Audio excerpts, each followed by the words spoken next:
All right, everybody, welcome to the interview segment of Spyrothon 8. My name's SirBorris, and we're going to kick things off with a bang. We've got EpicNess here with us today, who's a very, very well-known Legend of Spyro runner. How are you going, EpicNess? Pretty good, I guess. I don't know many other well-known Legend of Spyro runners, but glad to be introduced as one nonetheless. Of course. Well, in my books, you're one of the only ones. I am not too familiar with the game, and there's a chance that a lot of our guys out there in chat actually don't know it either.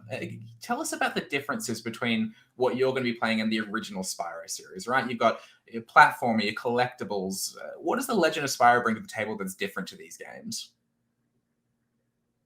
Sure. So the Legend of Spyro sort of entered the series at an odd time. Kind of ended up acting as a reboot of sorts. It took a lot of the new elemental breath scene in Enter the Dragonfly, A Hero's Tale, and mixed them up with these new beat 'em up sort of aspects. It still maintains a little bit of that platforming stuff, although admittedly it's more of a sidelight. Just kind of focused on like that flashy stuff. Just kind of mix and match your own combos and just have fun setting apes on fire, basically. That does sound like a lot of fun.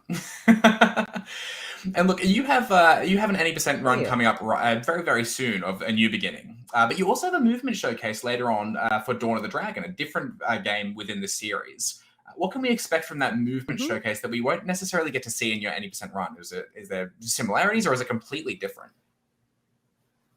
So admittedly, A New Beginning, with it being the first entry in the series, it kind of just sets a lot of the basic groundwork. There's not as many movement techs in it. Dawn of the Dragon is a completely different engine, and it has a lot of odd oversight since it was probably rushed of the three titles. I believe like they restarted like midway through, and they only had like a year for each game. But there's a couple peculiar techniques that just end up making Dawn of the Dragon like do some wild off the walls shit that no one would anticipate. So I don't know how much of that I want to necessarily give away, but we'll just say that you definitely get to see dragons fly as they promised.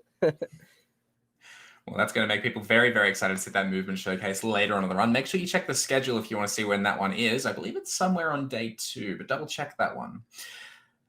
Look, tell me what it's like to run these games, right? We already touched on the differences between the original series and the Legend of Spyro series. We talked about some of the additional features. Is there a particular trick in the run that you think was maybe you thought was going to be easy when you were learning the game, but ended up being one of the hardest, or even the other way around? Tell us a bit about that learning experience.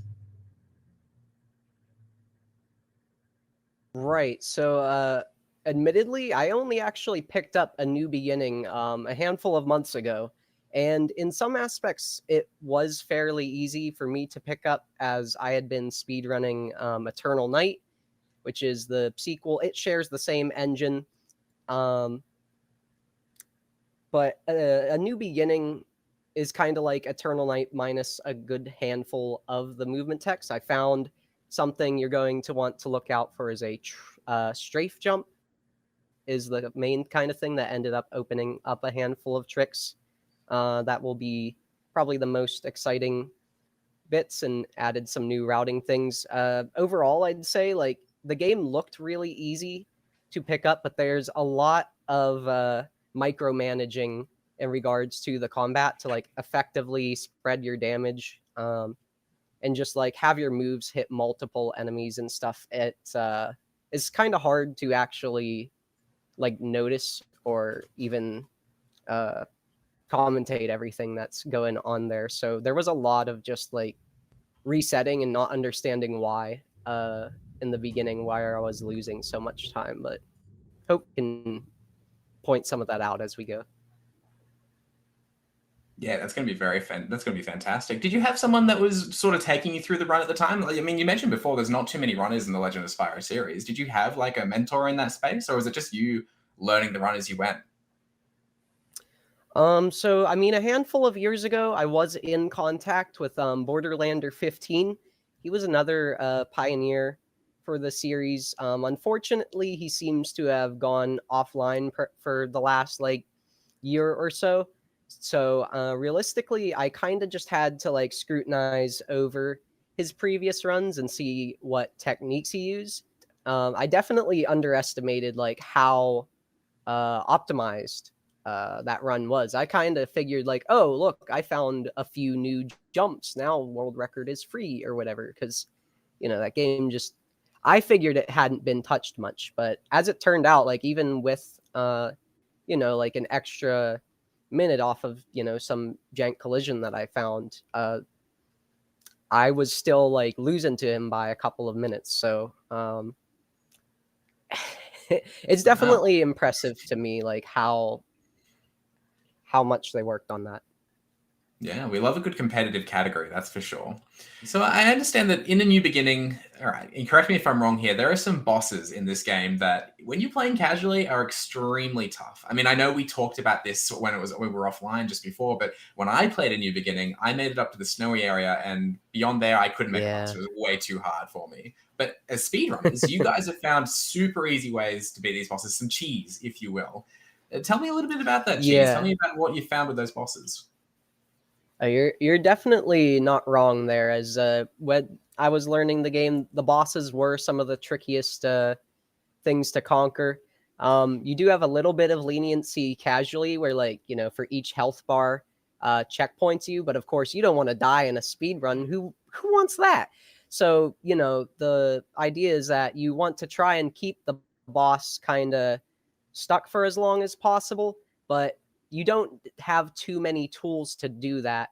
So like for the boss that you were mentioning, you'll have a string that you will use proactively, like going in, you'll initially like do a certain chain of attacks, but then there's a little bit of empty space, a cooldown between that, where the boss may have an opportunity to counterattack, and you need to recognize what attack that is and respond accordingly. So there's a little bit of adaptiveness to that and everything, and just trying to stay alive, because if you get too far out of range, you can't really keep the damage up, and they might start using other attacks you don't have as many answers for.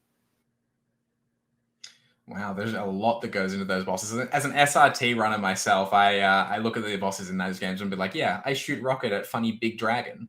But you guys have a lot more to consider, so that's going to be incredible to see. And I'm looking forward to seeing you guys get past those levels I couldn't as a kid. That's for sure. All right, I have two more questions for you, and then I'll let you go. But the first things first, it's a really well-known meme in the Legend of Spyro community. Even I know it. I don't play the games. It's about the voice of Sparks. And in each game, it's totally someone new. So I think the fans want to know, who is your favorite and why? The oh so necessary and deep question here. All right, so I've had a slight bit of hesitation on this, but I've been completely certain now in my decision that it's gotta go to David Spade, right? He got that bit of eckiness and everything that makes that he likes to get up Spyro's ass, but in the end still kind of like has the range to be a little bit of a homeboy for him and everything. So I mean, just the voice kind of fits the character most. Billy West is kind of close, but he has some moments where his tonality just isn't quite there. And Wayne Brady is just a very funny lad, so we'll just leave that one out of the question.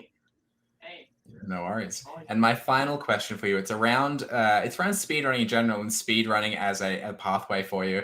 I understand that Legend of Spyro may not be your first game. Okay. Can you tell us a little bit about how you got to where you are now speedrunning wise?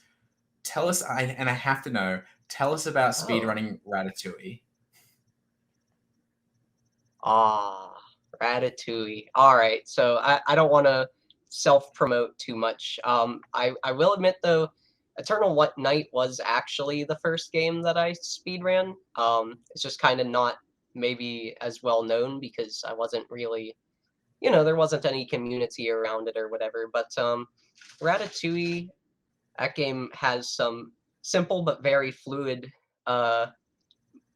momentum and just like movement and everything. And it actually has like an umbrella thing that you can like glide over to later areas of the level. So we sometimes joke that it's a Spyro game. But it ended up growing a really nice little community. It has a lot of like surprising little techniques in it that you wouldn't expect from a game that's just running and jumping. And I was lucky enough to pick up that game when it was still very young, and find a lot of other people that shared the same passion for it as I did. And I'm hoping to do the same thing with the Legend of Spyro games as well, as I know there's lots of people who have held interest in them, just maybe not had a collective voice for it. So hopefully one day I can be that. Absolutely. And I know there's a lot of love within the Spyro community for that community as well. That question actually came from one of the other Spyro runners in the SRT community. So it's good to see that there's crossover between those games. Well, EpicNess, thank you so much for joining me today. And look, your run will be coming up, or your runs, I should say, will be coming up very, very soon in the event. So keep your eyes peeled for those ones. And look, we'll see you soon. All right. See you soon.